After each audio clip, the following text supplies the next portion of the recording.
Warga Kabupaten Sinjai, Sulawesi Selatan Setiawan 33 tahun tewas dikeroyok di Kabupaten Morowali, Sulawesi Tengah. Pria asal desa Kompang, Kecamatan Sinjai Tengah itu dikeroyok massa usai diduga mencuri motor di lokasi. Peristiwa itu terjadi di Desa Boho Makmur, Kecamatan Bahodopi, Sabtu 25 Juli 2026 sekitar pukul 23.05 WITA. Pihak kepolisian setempat membenarkan Setiawan meninggal dunia.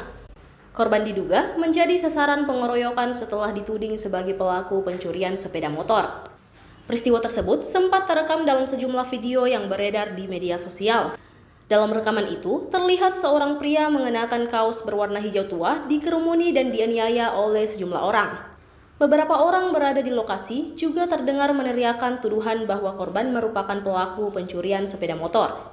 Hingga kini, kepolisian masih melakukan penyelidikan untuk mengungkap kronologi lengkap kejadian, termasuk penyebab pasti meninggalnya korban.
Akan di situ.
Download Tribun X sekarang, menghadirkan lokal menjadi Indonesia.